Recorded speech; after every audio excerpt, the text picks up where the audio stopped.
Due to a glitch in our audio for the January 5th meeting, the call to order, the Pledge of Allegiance, roll call, approval of the agenda, approval of the consent agenda, announcements, and public comment are not available. We pick up at item number 8, which is new business. Clerk Flowers votes yes. Mr. Salvia, Salvia, yes. Mrs. Lewis, Yes. Mr. Howe, Yes. Mr. Charlotte, Charlotte, yes.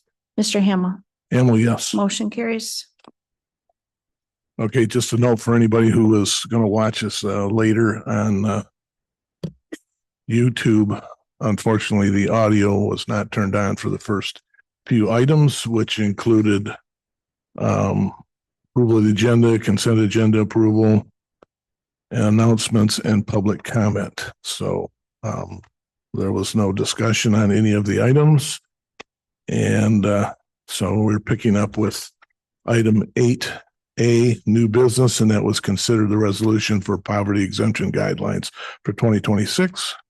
And you should have heard the results of that. All right, moving forward, consider personnel policy updates to employee handbook. If you should have had an item on your desktop there, a countertop, that are proposed for adding to the policy. So what's happened is we have been doing the snow plowing, and the township has never been involved in the snow plowing before, and consequently, it doesn't always happen on normal hours of the day. So the maintenance department has been working odd hours, long hours. And when it came down to figuring out how are we paying or what were we going to do, we didn't have a policy for it. So we needed to establish a policy. So in this document, what we want to make clear is that there's the maintenance department, snow plowing, and emergency pay. That is specific to the maintenance department. They're the only ones that really are engaged with off-hour oddball times and things, and it's pretty much set up for that. So I'll just go through this real quick. Emergency situations may arise to require employees to work outside of their regularly scheduled hours to ensure health, safety, and well-being of our residents and the continued operation of the facility. Emergency pay is intended to compensate eligible non-exempt employees for work performed during such situations. Definition of emergency is defined as an unforeseen or unavoidable circumstance that requires immediate action, including but not limited to resident health or safety incidents, facility, utility, or equipment failures, severe weather events, or natural disasters. Other urgent operational needs as determined by management. Eligibility and pay rates for eligible non-exempt employees. Work performed Monday through Friday outside of the employee's regularly scheduled planned working hours due to an emergency will be compensated at 1 1/2 times the employee's regular hourly rate. Example of that is the employees that are snow plowing, they have to get up a lot of times at 5 o'clock in the morning to check and see what the weather is. And if they determine they need to go to work, then they'll show up by 6 o'clock. They work 2 hours prior to their normal hours, which would be 8 o'clock. So those first 2 hours would be paid at 1 1/2 times the regular hourly rate. If you work after their regularly scheduled hours, which would be 4:30 would be their normal quitting time, and they have to work additional hours. Those additional hours beyond that are paid at time and a half. Hours worked on Saturday or Sunday due to an emergency will be compensated at double the employee's hourly rate, and hours worked on designated company recognized holidays due to an emergency will be compensated at double the employee's regular hourly rate. The emergency pay applies only to work performed outside of regularly scheduled planned working hours and does not include paid time off, on-call time, unless otherwise required by law or other non-working hours. Approval and compliance. Emergency pay must be approved by the employee's department head or designee as soon as practicable. All emergency pay is subject to applicable federal, state, local wages and hour laws, including the Fair Labor Standards Act, where state or local laws provide greater benefits. The company will comply with these requirements. The township will comply. Emergency pay does not result in additional PTO accrual and does not alter the calculation of overtime eligibility beyond what is required by law. Come on, paper. Then office closure compensation. It's another one that came up due to having to delay opening. In the event of a delay or closure that impacts normal facility operation, employees whose departments are required to continue working during the delay within their regularly scheduled planned working hours will receive additional compensation as follows. Eligible non-exempt employees who are required to work during an officially declared office closure during their regularly scheduled hours will be compensated at 1.5 times the employee's regular hour rates for all hours worked during the duration of the delay. Office closure pay applies only to hours actually worked during the declared delay period and does not apply to paid time off, on-call time, or hours not worked. This pay is separate from and does not replace emergency pay for work performed outside of regularly scheduled hours.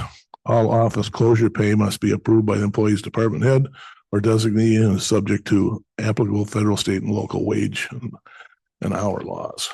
So I have a question about do the process Oh. motion. well, it's all of them. Is there more? There's more changes. That's just the emergency one. The ones that we changed actually. Okay. Well, I haven't got into the other ones Okay. yet, so. So what we need to do in order to do discussion is somebody put a motion on the table. I'm not going to read them all. But we did have to mention them, so.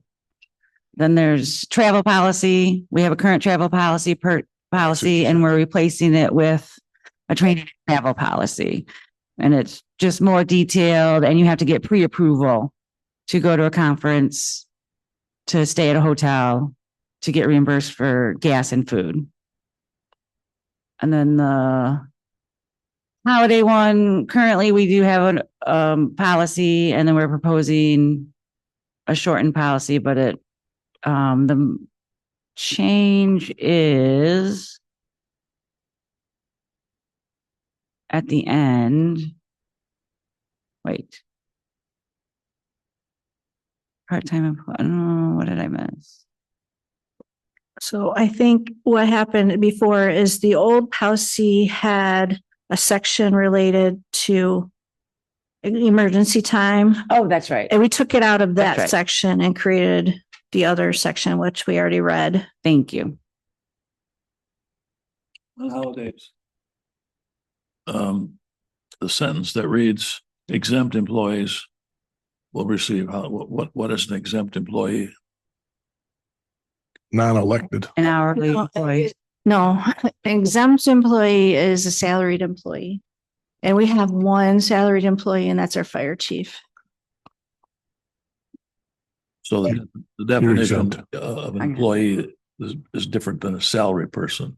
Then, no, Okay, well, right. So hourly is different than salary. So hourly, they have their holidays. It's put on their time card.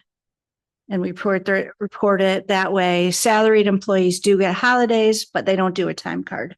So it's just confusing as it states exempt. Somebody's an exempt employee. What are you? Well, the definition of exempt employee is in our handbook somewhere Okay, else. got it. All right. it Thank you. is.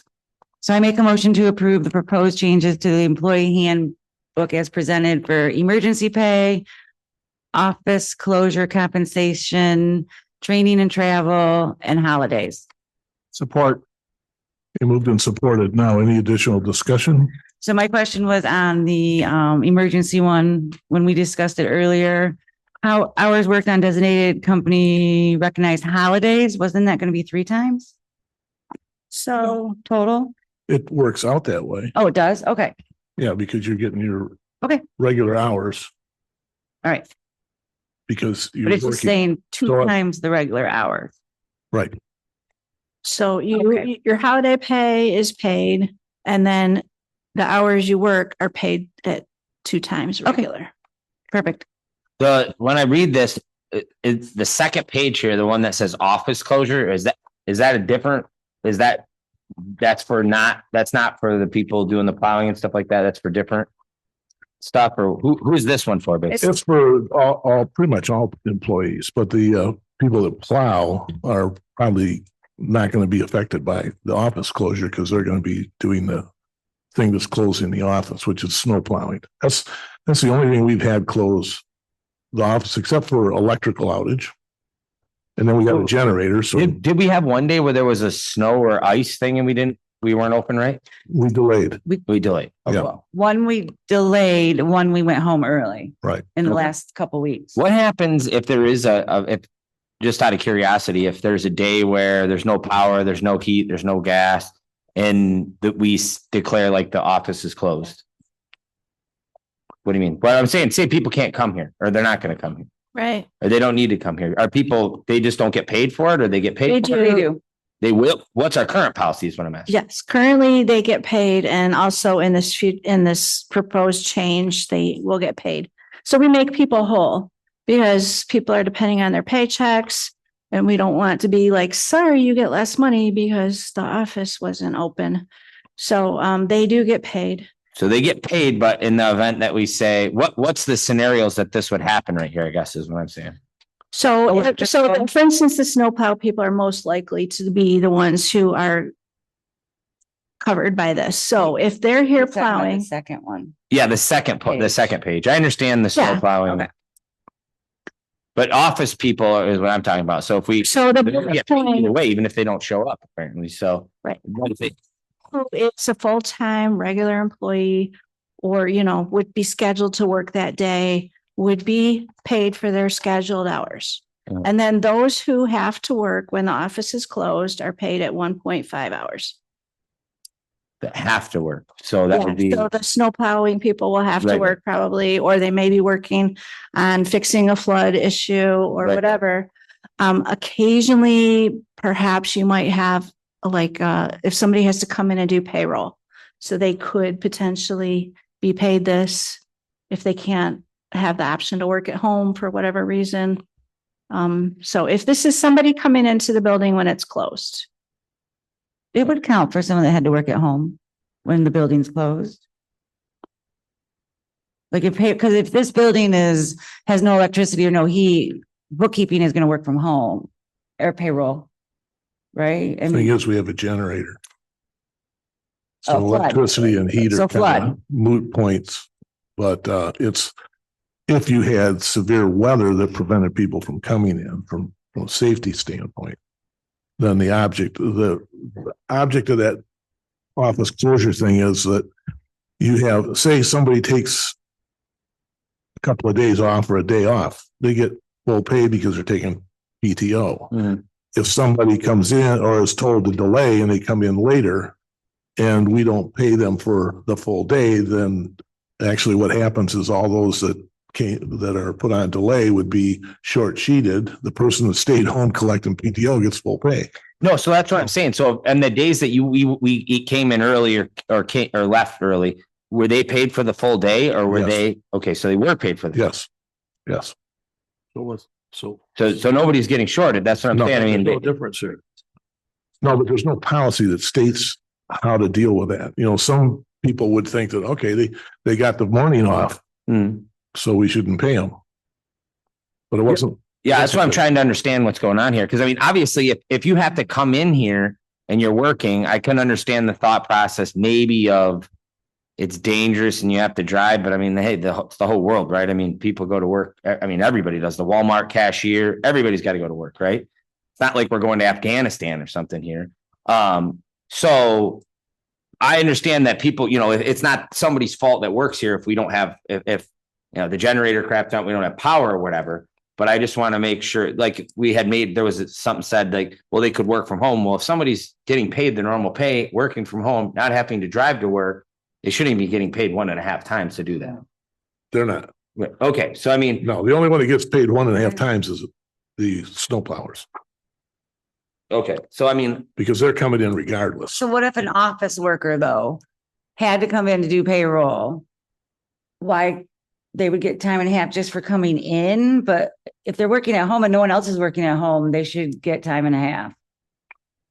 Mr. Supervisor. Get home early and the internet's still working, I'll go home and I'll do server maintenance from home. And I'm not gonna charge you because I'm working and nobody else.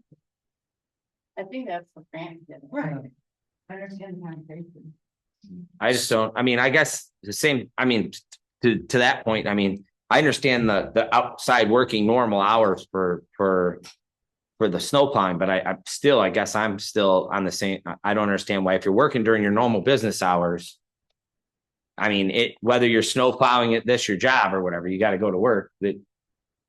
I mean, it's small peanuts or whatever. I guess we're not talking about $1 million here, but in the same sense, you know, I think my job is to represent the people. Everybody else in the township's got to go to work. They don't get paid extra to go to work because it snowed, you know. It doesn't matter whether you're a doctor, a nurse, a construction guy. I understand the outside normal business hours thing. I get that, right? I mean, those people are not expecting to have to come in at 6 a.m. in the morning or whatever. But so if they work more hours, they're already going to get paid overtime. They come in outside normal business hours, they're going to get paid time and a half or double time. They're working during their normal hours, though. I don't know. They're not getting time and a half during normal hours. That's what I'm reading here, though. Isn't that what If the building is closed, Who gets time? I don't understand. Why would you just get paid your full day? Doesn't make any sense to me. Well, I think If I don't have school, right? We have a snow day, I get paid my normal salary. I don't get paid extra time because I can't go to school. I'd still get paid the same. I just get paid my normal salary. I don't get paid extra time because and once they used to be, they don't anymore. It used to be in the old days, you had to come in. They'd have teachers report. We never got paid anymore. We just got paid what we got paid. I think that's where you're getting to, isn't it? Right? Well, I think Is that what what you're you're saying saying? was you didn't have a policy to pay people if you send them home early or whatever. So you're trying to make them whole. Right. So I mean, could we make that you know, you're not closing the building just for fun, right? I mean, you're only closing it. It's way less than the school's closed, right? And somebody should, Yeah. right? I mean, I think would it be way simpler to just say that, you know, the employee's going to get paid their pay rather than trying to keep track of. Does that make sense or no? I mean, I'm not the one here working every day, you know. I think you just get paid for your full day. I mean, if you're sent home early because of building problems, you get paid your full day. I mean, I don't care if that's the way it should be. I don't know. I'm confused on this time and a half too. Because what I'm saying is like, you know, obviously if the person can't work from home or they don't need to come in here, then they're not going to get paid, right? Based on this, or am I wrong? No, we get paid. Yeah, that's what I'm saying. But I'm saying If they're not there.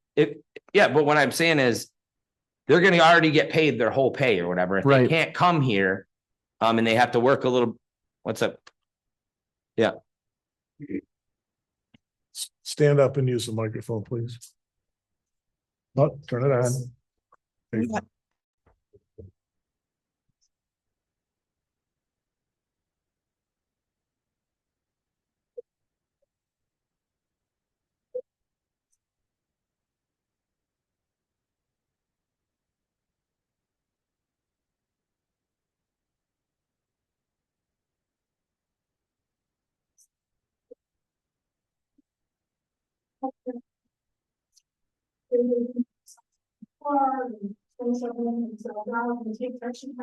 And they're putting themselves in a position to help the community, that they should get some type of extra compensation versus somebody that's just at home.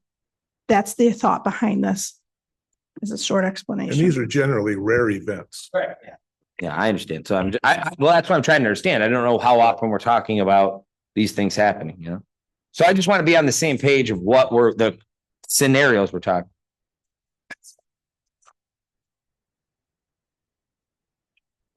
Extra pay. I'm okay. I'm trying to understand what we're talking about here. I'm not trying to argue about it. I'm just trying to understand what the scenarios we're talking about here. I just wanted to make sure, you know, okay, I don't even know how often the township is really closed. I saw something the other day about that it closed a little early or something, but. Like 6 times in the last 20 years. Right. Yeah. I mean- So like, that's what I'm under. Okay. So yeah, it's very, very super. And Cassie explained it. It's the, you know, danger of coming in to do a job that we need open. Yeah. So I understand. I just want to see how it was going to be applied or what we were talking. All right. I'm on the same page. Are we, we're ready to vote on as written, or are we proposing a change or? I'm good with it. I just wanted to understand how, I mean, it's written in a way that could be a lot of different things could happen.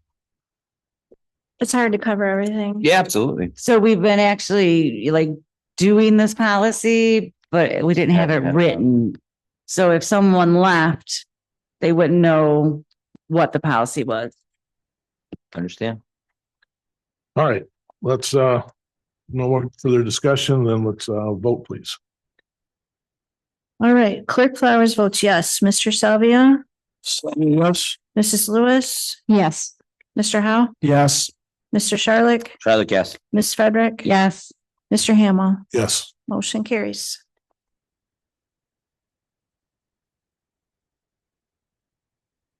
Okay, the next item is, the supervisor is looking for hazardous duty pay. And I can't cancel that, just joking. All right, the next item is, we gotta give it a better name here. It's consideration. Beth, help us out here. No, it's Nope, not yet. Chuck's. SPR 2504. Yes. For eligibility for bonus densities awarded by the planning commission. That's it. All right. This That's- item is for site plan review 25, whatever the number is, 2504, which is Timberland Estates, which is a 64-acre parcel south of Spring Mills Elementary School on Harvey Lake Road. The property owner and applicant is Better Built Homes. And the planning commission has already had the required public hearing to consider under a planned unit development, an open space plan unit residential development scenario that would award bonus density. The parallel plan is in the packet that shows what you could do if there were subdivision developed under the current zoning with the required lot sizes, lot widths, all the road geometry that would be required. That would yield 36 units. The developer has proposed a parallel plan, which is the next sheet in the packet, that would provide 42 units. And this is all based on design criteria that's established in the ordinance. It's considered exemplary design. What you see there, you have 100-foot buffer around the entire residential lots. You have over 50% open space. He's preserved large tracts of wooded area, and almost every single lot backs up to considerable open space. And there's open space buffers between these lots and the existing residential lots anywhere around it. So what the board's role in this is to review the plan and the analysis of the planning commission and determine whether to approve the cluster plan. And from there, that would grant the applicant the right to go out and pursue his engineering approvals and his other agency approvals. So maybe you want your planning commission liaison to kind of go through and explain to you a little bit of what they looked at. Sure. Thanks, Beth. So this goes back a long time ago. It had a rezoning that happened that was concurrent with the master plan. I think that was in 19. 2019, yeah. Yeah. So basically by right, like Beth said, by right, he wouldn't be here if he wanted 36 lots as he proposed on that drawing right there. Is that no, that's not that. That's the second one. So by right, he can put 36 houses in. Our ordinance gives us a pathway to allow him to have up to little over 7 parcels more if he met certain things. He has over 50% open space, perimeter landscape buffer. He's agreed to putting a central water system into there, and then basically discretionary stuff like allowing, and he's required to put a pathway to the school and some stuff like that. But basically there was a lot of people actually at the meeting, at the planning commission, at the public hearing. And basically everybody, I didn't really hear anybody not in support once they saw the 2 plans next to each other, which allowed for way more buffer to the neighbors' properties. And everybody liked it. Basically, that the planning commission basically believes that this is the best plan to fit with the area. Actually, a lot of these other Axford Acres and South Bay Shores, they don't have, that would be the one without any of the green space. Right, that's the original. So no open space. Nobody had any problems with it. The planning commission finds that they're good with it. The 2 things or 3 things that we did find was that and the applicant, I'm sure, planned to do it and has agreed to do it, even though that planning commission kind of made a stipulation, even though he was going to do it anyways. Between that large gap on the north side there, you'll see there's like a large gap of open space. Right. He's agreed to put basically a pathway into the school property, because just to the north of that is basically Spring Mills. So he's agreed to put a pathway in there to the school district, and the school district has something similar to on the east side of the school district's property that goes over into Axford Acres / South Bay Shores. We did look at some of the setbacks that were proposed on there. We feel like the side yard setbacks, we haven't fully vetted it yet and looked at every single one, but we feel like the side yard setback should be in the 10 to 15 foot range. I think he has, what is he on there? 10 feet. So we're trying to mull over whether we believe the 10 or the 15 works. But what we did think was that the front and rear yard setbacks could actually be tighter than what he proposed. And that comes from a history of my experience being on the ZBA, being a builder and stuff, is that a lot of times what ends up happening is in plan unit development, this isn't plan unit, not basically, but similar, right? I mean, you're taking and condensing things down to different zoning areas. You end up with people that have no ability to build a porch on their back of their house, and they have to come get a ZBA approval to do that. So seeing as the distance we have to the backyard to basically common area, we think that needs to be more generous than what he's proposed, actually, so we don't run into that in the future. So we don't keep having these people come back. The one thing that did not get flushed out, and that the township board, I think, should discuss is, and I asked, I don't know, Beth, did the Parks and Rec board take any opinion on what we had discussed at that meeting about the pathway along the road? No, but that's something we can discuss here. Do you know the part? Yeah, we'll leave that to the board to Okay. discuss, because that is the Parks and Rec Okay. committee anymore anyway. So there's some stuff that basically shows this long-term plan of a pathway along Harvey Lake Road. We do have a pathway on the other side of the road that basically lines up with the drive from, what is that, Dunlevy or whatever that is, that goes to the school.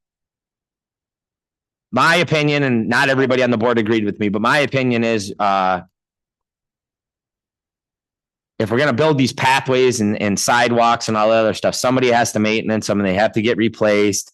And in my opinion, there's not a lot on that side of the road, on the east side of the road, especially to the south of there. It's basically all state property. I don't see this mass migration of people that are going to happen along Harvey Lake Road. I would like to see it stay green space and not, I don't see a need for it, but I mean, that's up to the rest of the people on the board. So. Okay. All right. I got some comments about it. The pathway thing.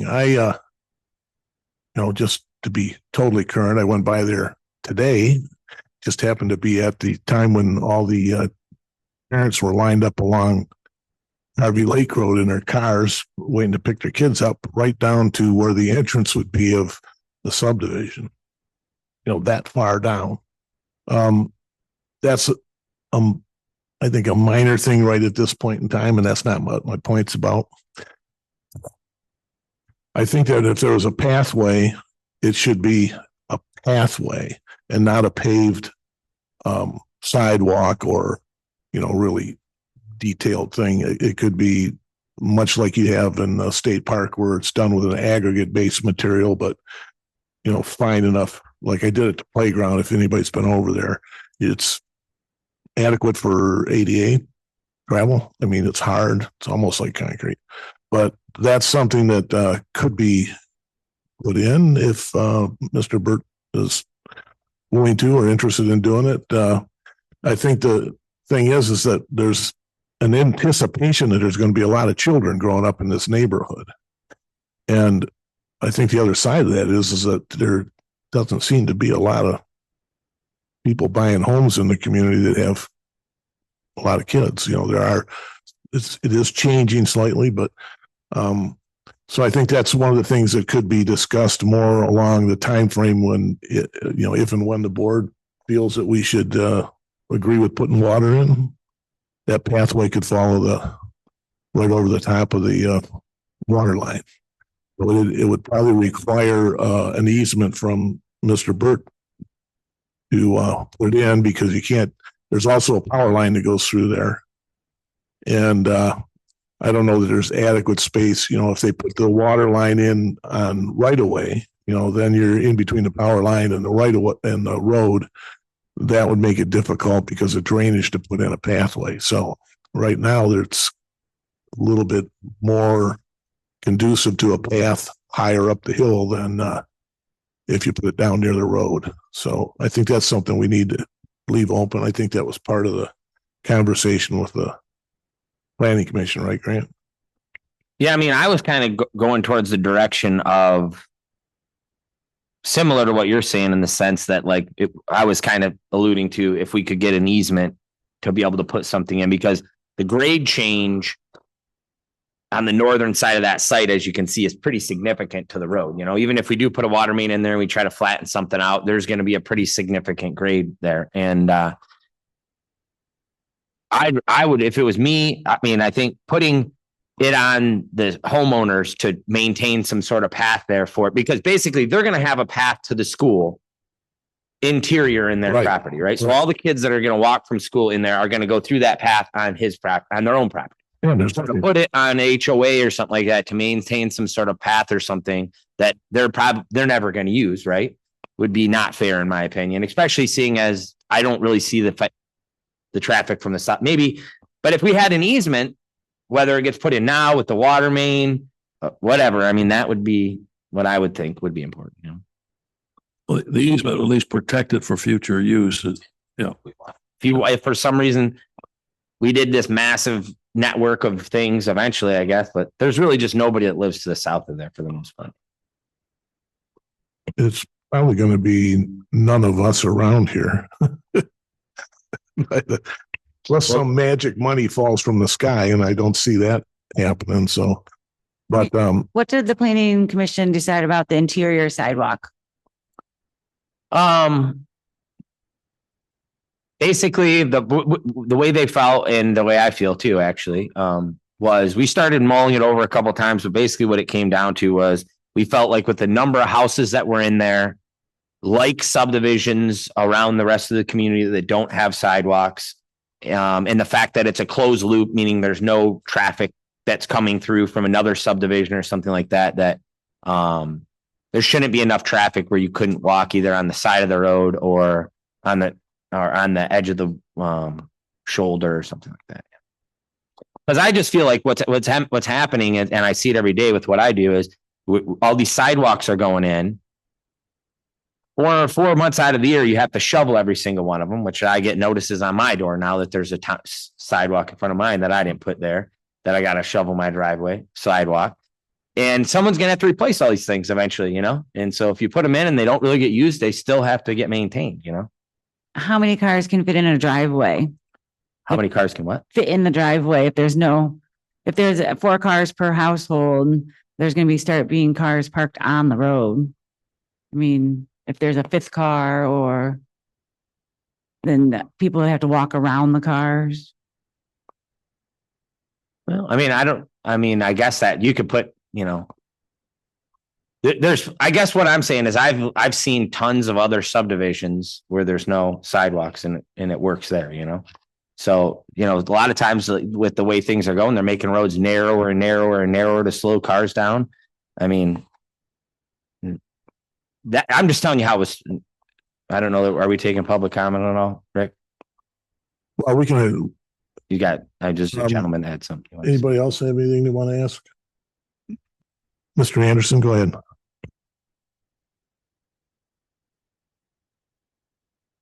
Bill Anderson. I live on Saddle Ridge. It's 1,500 feet long. The traffic, the delivery trucks and the like, I've clocked them with a radar gun at 35 miles an hour. So don't give me any of this crap about how you can walk along the edge of the street and not feel like you're getting run over. I've got neighbors that do the same thing. I live halfway down the street. I'm afraid to walk down the middle road to my mailbox because I've got people that won't slow down. And if you happen to flag them down, they literally do a burnout and spray you with stones as they drive away. So think about that a little bit.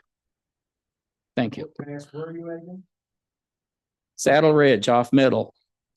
It's a gravel road. It's a gravel road. It's a straight shot. It's 1,500 feet long. I'm the guy that lives halfway down, so I get a chance to come down to my driveway, and I almost got run over the other day by a neighbor while I was plowing snow with my tractor. Why? Because they can't slow down. Do you think you should have sidewalks on your road? I'm just asking, what's this? I'm asking you what the alternative. It's not a heavy residential area. No. So you don't think you should have, Because there's drainage ditches on both sides. Sure. We're not going to put a sidewalk in the bottom of a drainage ditch. Well, I'm just asking, the traffic speed and stuff like that, but when I'm asking what's the alternative for your road? The alternative, I guess, is to try to put in speed bumps, which will irritate people even more. I think you can stop me if I'm wrong, but I think the inference is that Mr. Anderson's looking at the number of homes located in here and the number of vehicles. If there's normal American families and you've got 4 people in a family, you could have 4 cars. That's 160 plus cars in that space. Now, hate to throw my wife under the bus, but I have to tell her all the time to slow down on our road. And most of the cars will idle at 25 to 30 miles an hour. So I think that and Mr. Burt, you feel free to comment here, but I've never been a huge sidewalk fan, but I have, since we put the sidewalks in the downtown part of Highland, noticed how they do get used. And in a high traffic potential, even though it's a private area, if there was at least a perimeter sidewalk that went around, to me, that would seem like a safety element that would be appreciated by the property owners over time, because they could walk without feeling like they got to go in the street, or, they'll have to take care of it, but Who takes care of the road once it's put in? Is that the individuals have to take care the of owners? Okay, so the same thing. The roads will wear out, sidewalk will wear out. It would make sense. A sidewalk is safer when you have a clustered subdivision like that there is a safe space to walk on. It's part of the headache of the responsibility to fix your roads and fix your sidewalks. That would be part of the liability of a homeowner. So I have one more comment, but it's not traffic. I look at that and I say, the septic system density is way beyond what I would like to have. That's all governed by a state. So the county sets the standards, which are actually pretty high for the state of Michigan. So he's allowed basically, no matter how dense we tell him, it's always okay until it isn't. Okay. Yes. I watch all of the houses that are parked around these lakes, and I notice that the lakes like to fill in because of over time, the lakes that fill in because of the septic systems that are draining into them. So now you have somebody there that's not far from Duck Lake Road, and you've still got all of the people around Duck Lake that are feeding it, but now you've got those folks And if you say you're going to put public water in, now you're going to wind up with, okay, hopefully those folks that are at the adjacent areas aren't somehow affected by the septic, what I regard as a septic overload. Okay, those are really small lots. They're actually, Putting a septic in, and if you're going to start out by putting I haven't looked at putting wells in the 200 by front yard, holy smokes! 100. Now you're pulling really hard. That's a half acre. cable. Yeah, Well, I'm it's just, not a problem until it is. Thank you. Some comments. I live in a neighborhood without sidewalks, and it's very similar to that in shape. And we have cars that park on the road sometimes. People walk our neighborhood all the time, and you just have to learn. You have to watch, especially when there's a car coming. You just watch for people. You can't speed down that road. There's curves and there's hills, and there's always going to be people walking.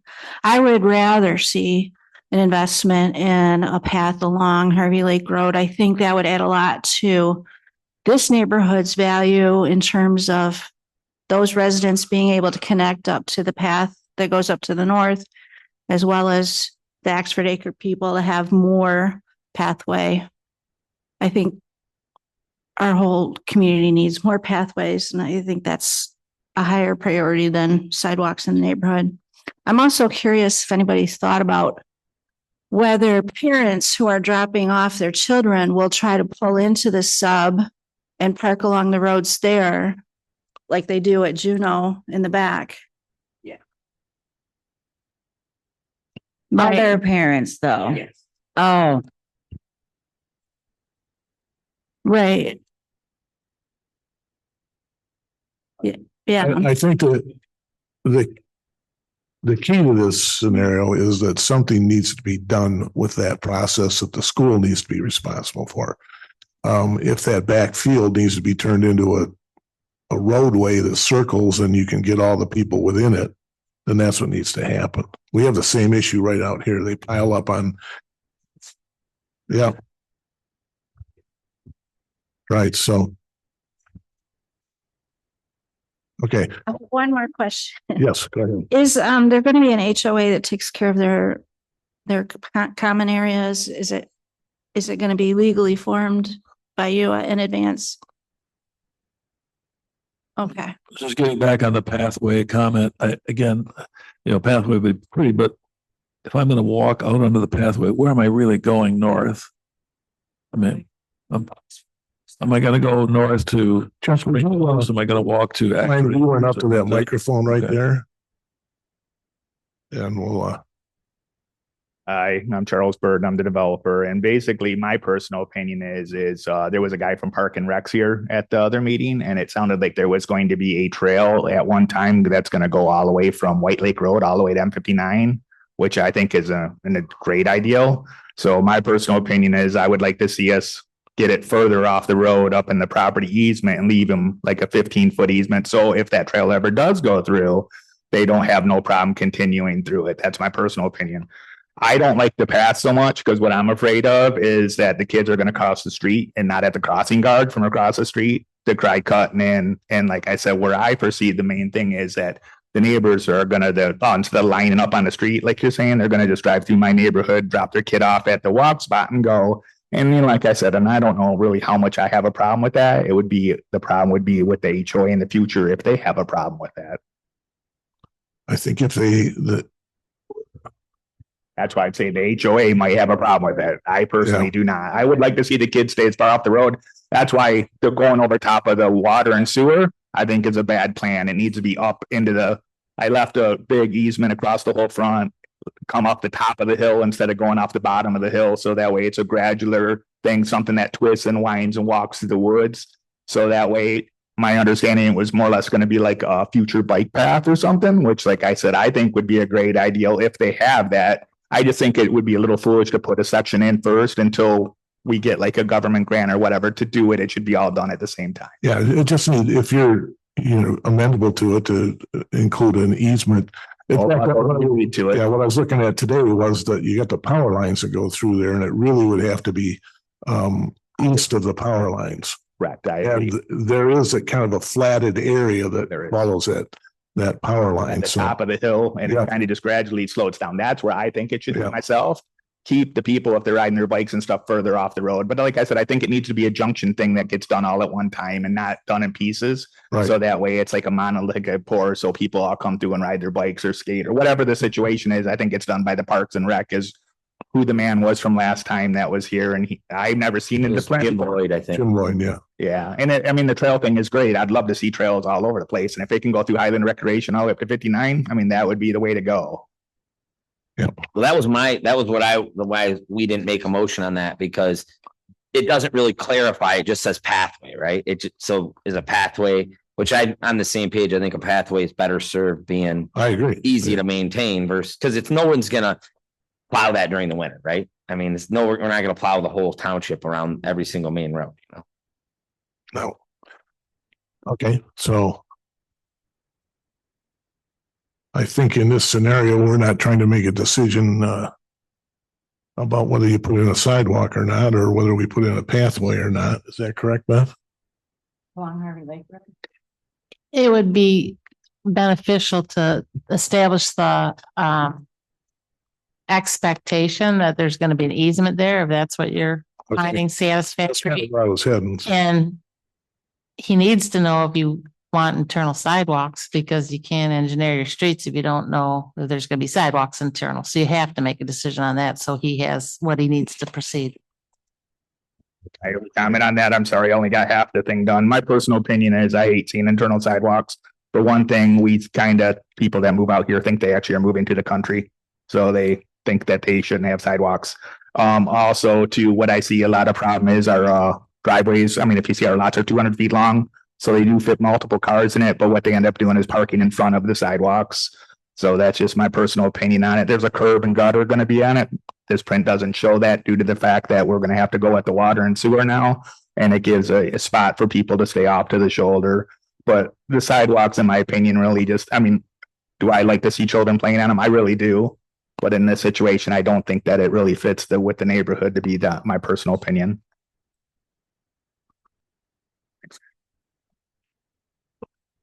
Which plan are we looking at that we're focusing on? Okay. All right. Make sure. So any other questions on this? So really what we're deciding is how many units. So what the recommendation from the planning commission is 42. Internal sidewalk or no, and either an easement or a defined pathway along Harvey Lake Road. I guess my question is, would it be the length of the development, or would it only be the driveway north? Okay.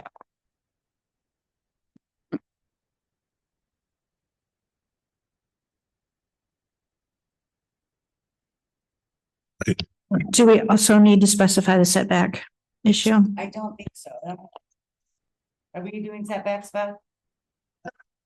I'll use the motion. Use the possible motion there. And I'll make the motion to approve the residential planned unit development known as Timberland Estates, parcel 11-14-100-054, vacant parcel on Harvey Lake Road, in accordance with the proposed PUD sketch plan prepared by Keefe Engineering dated June 10th, 2019, showing 42 single-family units. The full site plan should include a pathway across an open space between the units 4 and 5, heading north to provide pedestrian access to Spring Mills Elementary School. Request that the property owner allocate a space parallel to Harvey Lake Road along the development parcel frontage for the future purposes of a pathway. Further, the planning commission may reconsider side yard setbacks from 10 to 15 feet, front to rear setbacks 40 to 50 feet during the site plan review. Try to support. Okay, Question. So if it's it mentioned nothing about internal sidewalks, so I assume there's no internal sidewalks on the plan that we just approved. Correct. Okay, I just want to make sure. Okay. Anybody else want to express anything? Do we need to designate how much space we're allocating for the future pathway?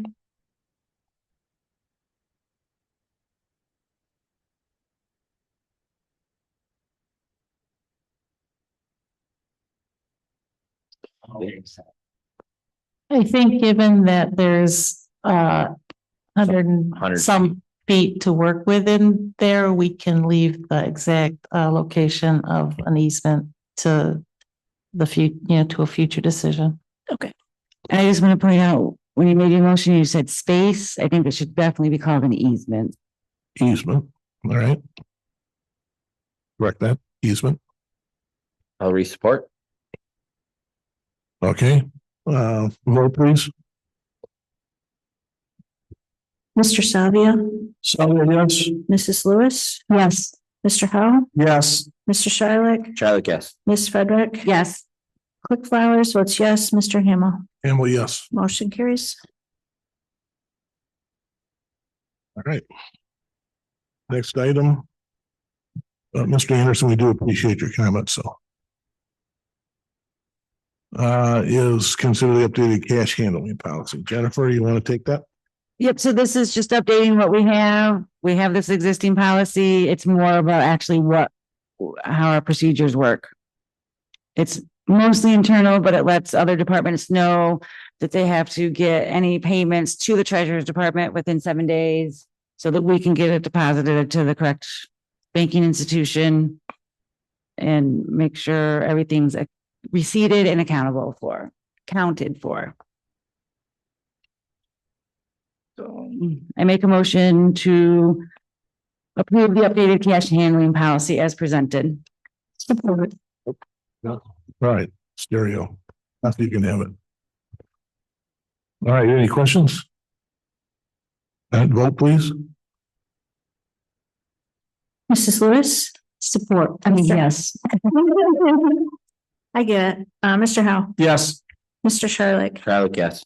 Ms. Frederick. Frederick, yes. Click Flowers votes yes. Mr. Salvia, Salvia, yes. Mr. Hamel. Hamel, yes. Motion carries.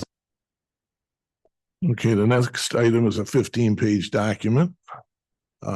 It's to consider resolution 2602 amended fee schedule. So we have to go through and update our fee schedule based on for planning, zoning, whatever we do here. The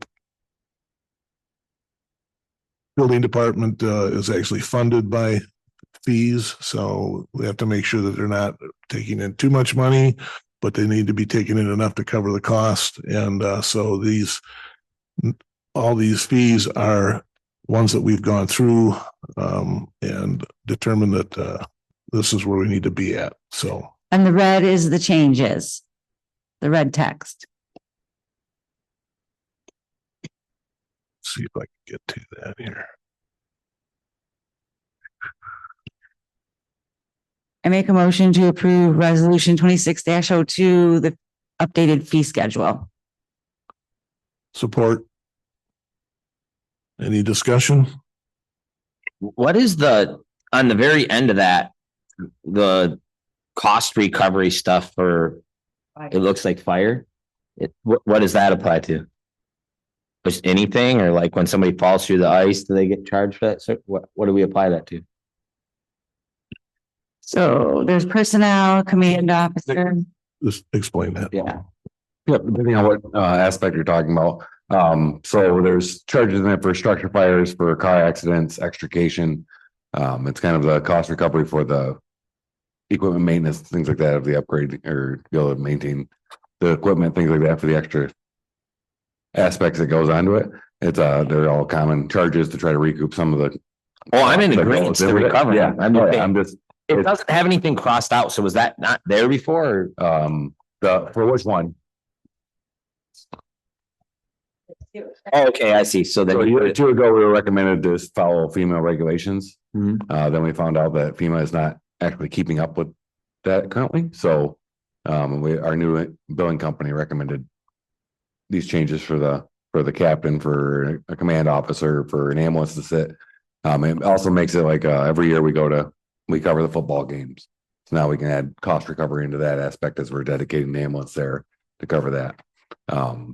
We try to work with the schools and, for the cost and all that type of stuff, but now there's actual fees so they know what to expect and things like that if we, don't have it in the budget for the year. Different aspects of that. Typical, the structure fire aspect is set right there for what you'll be able to get from your insurance company, not to come out of, they already paying taxes on it. So now it's what the insurance companies will help us out with, things like that. Okay, yeah, I like it. All right. I think we had a motion and a second. I think I seconded it. Vote please. Mr. Howe, Yes. Mr. Sharlick, Charlie, yes. Ms. Frederick, Frederick, yes. Clerk Flowers votes yes. Mr. Selby, So, yes. Mrs. Lewis, Yes.